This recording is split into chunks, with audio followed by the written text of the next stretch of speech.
Hello दोस्तों, मैं हूं धर्मवीर सिंह देओल और आप सबका इस यूट्यूब चैनल पे बहुत बहुत स्वागत करता हूं। दोस्तों, आज की इस वीडियो में हम बात करेंगे ऑस्ट्रेलिया के टूरिस्ट वीज़ा के बारे में। जो ये वीज़ा है एक रिफ्यूज़ल के बाद आया है और इनकेस आप ये वीडियो अपनी ऑस्ट्रेलिया की रिफ्यूज़ल आने के बाद या आपके मन में है कि आप भी अपना वीज़ा अप्लाई करने वाले हैं, तो ये वीडियो आपके काफ़ी काम आ सकती है, क्योंकि इस वीडियो में मैंने हर एक टॉपिक के ऊपर एक अच्छी तरह से डिटेल में आपसे बात की है। इस वीडियो में दोस्तों हम बात करेंगे कश्मीर सिंह रंधावा जी के बारे में और उनके ऑस्ट्रेलिया के वीज़ा के बारे में। ये वीज़ा इन्हें मिला है 3 साल की मल्टीपल एंट्री के साथ और किसी भी तरह की 8503 कंडीशन यहाँ पे नहीं है।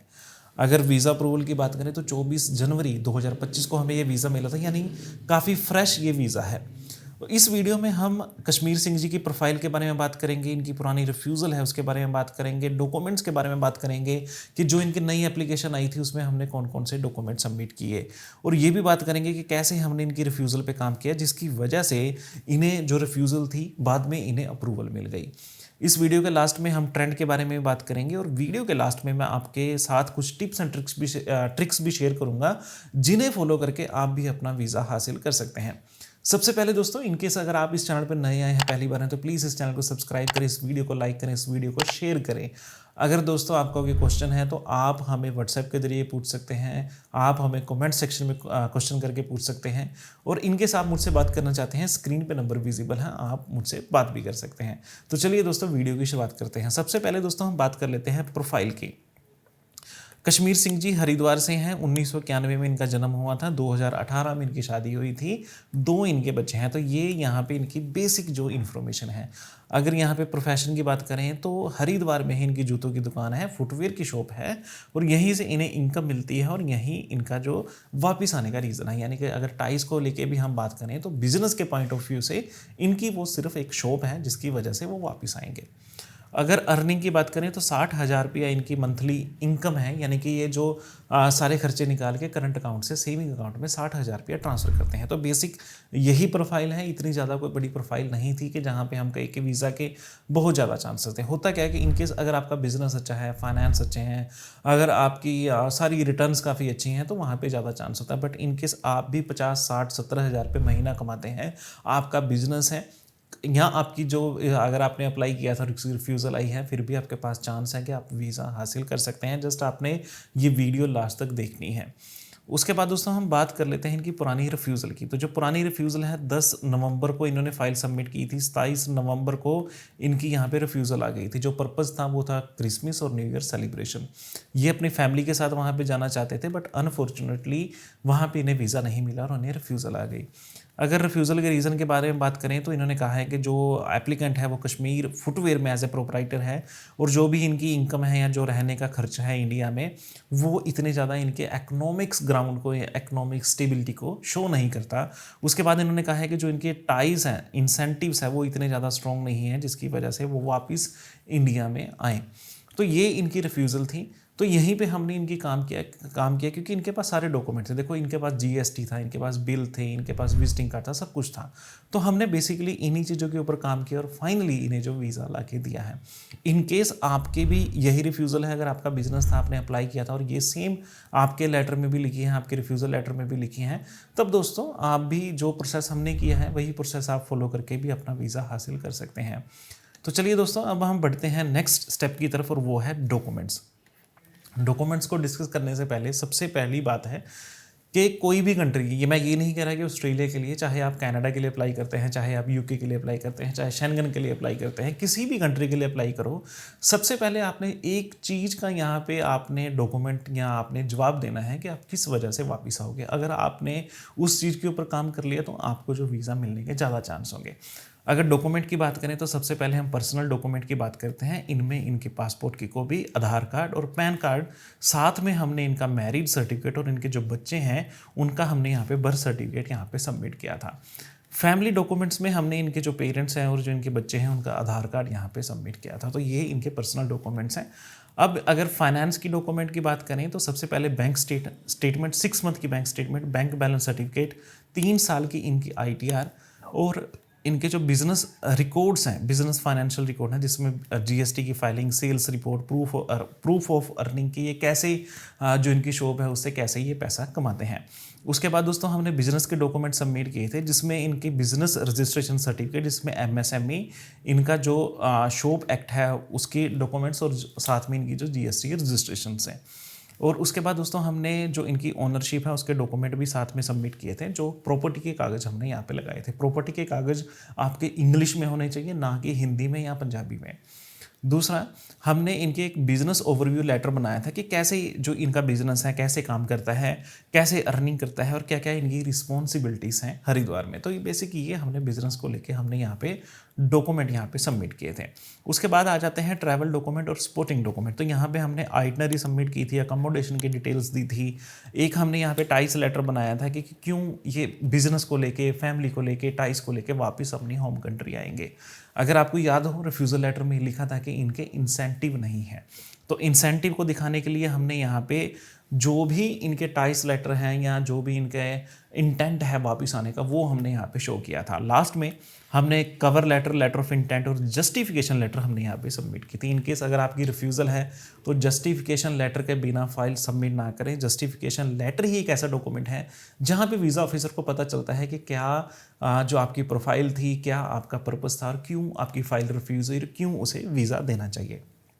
अब दोस्तों हम बात कर लेते हैं कि हमने इनकी प्रोफाइल पे ऐसा क्या काम किया जिसकी वजह से इन्हें ये वीज़ा मिला है। तो सबसे पहले हमने इनकी प्रोफाइल को वैलिडेट किया था।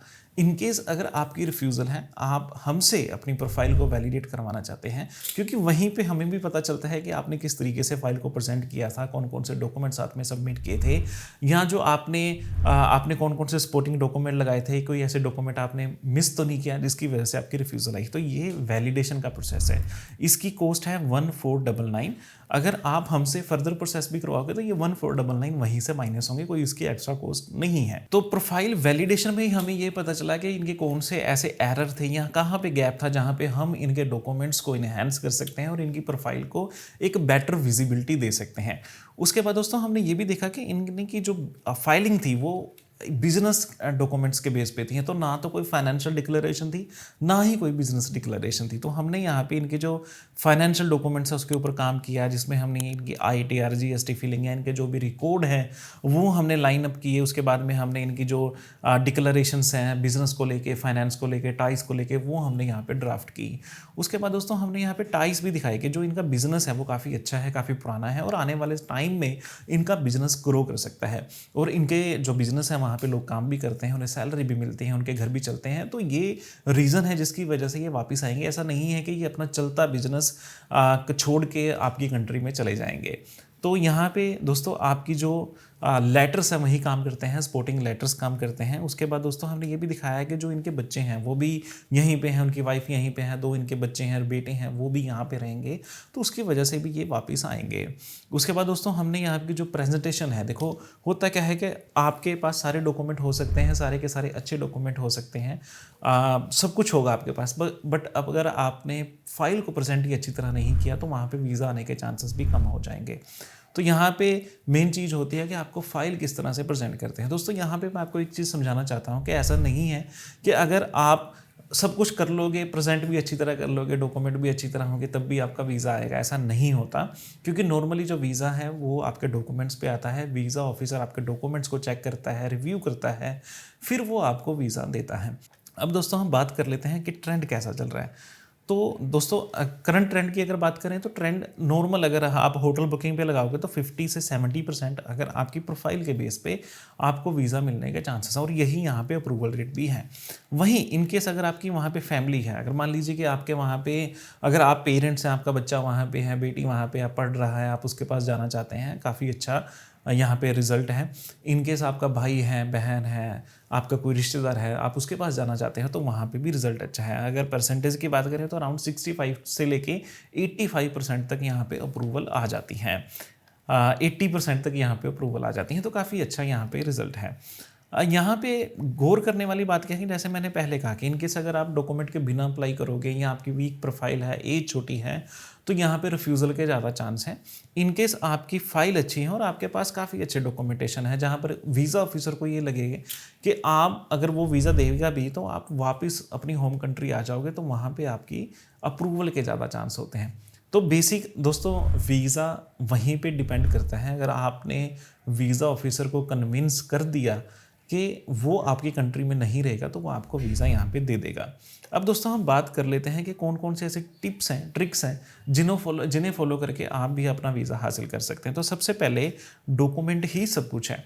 डॉक्यूमेंट का मतलब है कि आप अपनी फाइल में फाइनेंशियल, प्रोफेशनल, पर्सनल डॉक्यूमेंट है। फाइनेंशियल में आप अपनी bank statement, bank balance certificate, professional में जो आपके एम्प्लॉयमेंट डॉक्यूमेंट्स हैं, पर्सनल में आपके जो पैन कार्ड है, आधार कार्ड है, पासपोर्ट है, वो आपको जरूर सबमिट करने हैं। और ये भी आपने शो करना है कि आपके यहाँ पे टाइज हैं, आपके यहाँ पे फाइनेंशियल स्टेबिलिटी है। उसके बाद दोस्तों डिक्लेरेशंस बनाएं, हर चीज़ की डिक्लेरेशंस बनाएं। देखो जिस चीज़ का आपके पास जवाब नहीं है वो आप डिक्लेरेशन के माध्यम से वीज़ा ऑफिसर को समझा सकते हैं। मान लीजिए आपका बिजनेस है, आपके बिजनेस में कैसे आप पैसा कमाते हैं, कैसे आपके वहाँ पे सेल्स होती हैं, परचेज होती हैं, कितने लोग काम करते हैं, 5 साल में, 10 साल में, 15 साल में बिजनेस कहाँ पे जाएगा, तो वो वहाँ पे डिक्लेरेशन ही काम आती हैं। इनकेस आप यहाँ पे जॉब करते हैं तो यहाँ पे भी डिक्लेरेशन बनती है कि 5 साल में, 10 साल में आपका इंडिया में फ्यूचर क्या है, हर चीज़ की डिक्लेरेशन दें। देखो होता क्या है कि अगर मैं हर वीडियो में कहता हूँ कि cover letter, letter of intent, justification letter, तो यहाँ पे क्या चीज़ हुआ, पिछले तकरीबन 2 साल से काफ़ी ऐसे कंसल्टेंट हैं जो लेटर ऑफ इंटेंट को भी यूज़ कर रहे हैं, जस्टिफिकेशन लेटर को भी यूज़ कर रहे हैं। बट ऐसा नहीं है कि 3 वीज़ा पे, 3 डॉक्यूमेंट पे ही वीज़ा आता है। बेसिकली कंसल्टेंट का काम क्या होता है कि जहाँ पे वो आपकी कमी को देखे कि यहाँ पे ये डॉक्यूमेंट है बट उनके पास ये कमी है, तो वहाँ पे डिक्लेरेशंस काम आती हैं। और इसकी कोई नंबरिंग नहीं है कि मैं आपको कहूँ कि इसमें 2 डिक्लेरेशन लगेंगी, इसमें 4 लगेंगी। जहाँ पे भी कमी होगी वही डिक्लेरेशन बनेगी और उसके हिसाब से ही अटैच होगी। उसके बाद दोस्तों प्रोफेशनल प्रेजेंटेशन, अगर आप अपने डॉक्यूमेंट्स को सही ढंग से तैयार करते हैं, सही ढंग से अटैच करते हैं, अच्छे तरीके से प्रेजेंट करते हैं, तो वहाँ पे वीज़ा ऑफिसर को, क्योंकि वहाँ अगर इन केस उसके पास टाइम कम हुआ और आपने अच्छी तरीके से प्रेजेंट कर दिया तो वीज़ा तो आपको वो देगा ही। अगर मान लीजिए अगर आपने प्रेजेंट ही अच्छी तरह नहीं किया, वीज़ा ऑफिसर एक लैब में है, वो अपने आपके डॉक्यूमेंट्स को चेक कर रहा है, बट कहीं वो अगर मान लीजिए कि उसने स्टेटमेंट चेक करनी है तो आपने किसी और कॉलम में अटैच की है, अगर मान लीजिए कि आपने जॉब के डॉक्यूमेंट ही नहीं अटैच किए, तो वो आपको वीज़ा भी कैसे देगा, है ना। तो कोशिश करें अच्छी तरीके से अपनी फाइल को प्रेजेंट करें।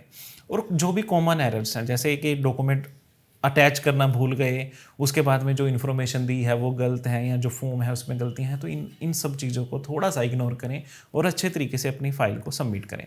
हाँ, दूसरी चीज़ है कि इनकेस अगर आपको प्रोसेस के बारे में नहीं पता या बार बार आपकी रिफ्यूज़ल आ रही है, तो आपको किसी जो आपके प्रोफेशनल कंसल्टेंट हैं उनकी गाइडेंस आप ले सकते हैं, जिससे आप वो आपकी फ़ाइल को प्रेजेंट कर सकें, आपके केस को स्टडी कर सकें और उसके बिहाफ पे ही आपके जो डॉक्यूमेंट्स हैं वो तैयार कर सकें। मैं ये नहीं कह रहा कि आप मुझसे करवाएं, ऐसा नहीं है। हर वीडियो में यही कहता हूँ कि वीडियो बनाने का मकसद सिर्फ आपको नॉलेज देना है, इन्फॉर्मेशन देना है। ऐसा नहीं है कि आप मेरे थ्रू ही सिर्फ काम करवाएं। अगर आप मेरे थ्रू काम करवाओगे तो मैं आपको एक चीज़ की गारंटी दूंगा, आपकी फ़ाइल 100% लगेगी। हमारी तरफ से जो भी डॉक्यूमेंट बनेंगे, cover letter, letter of intent, justification या डिक्लेरेशंस, ये सारे के सारे आपके पास आएंगे आपको क्रॉस चेक के लिए। अगर आप किसी और के थ्रू भी फाइल लगाना चाहते हैं, सबसे पहले यही क्वेश्चन करें कि हमें कवर लेटर चाहिए, हमें ट्रैवल आइटनरी चाहिए, हमें सब कुछ चाहिए, लेटर ऑफ इंटेंट चाहिए, जस्टिफिकेशन लेटर चाहिए। जहाँ पे भी हाँ, आप जो कुछ भी हमारी प्रोफाइल के बारे में बता रहे हो, तो हमें वो लेटर चाहिए वेरिफिकेशन के लिए। उसके बाद दोस्तों जब भी आप अपनी फ़ाइल को लाएं, कभी भी रश में ना लगाएं। ऐसा ना हो कि आपका जो पर्पस है वो 10 दिन बाद है, 15 दिन बाद है और अब आप सबमिट करें, ऐसा ना करें। वहाँ पे रिफ्यूज़ल के ज़्यादा चांस होंगे। तो टाइम लेके अपनी फ़ाइल को तैयार करें, टाइम लेके अपनी फ़ाइल को सबमिट करें। तो होपफुली इस वीडियो में मैंने आपको जो समझाने की कोशिश की, कैसे हमने इनका वीज़ा लिया, कौन कौन से डॉक्यूमेंट लगाए, कैसे हमने इनकी रिफ्यूज़ल पे काम किया, ट्रेंड कैसा है, टिप्स एंड ट्रिक्स भी मैंने आपको यहाँ पे बताई। तो होपफुली ये वीडियो आपको अच्छी लगी होगी, इन्फॉर्मेटिव लगी होगी।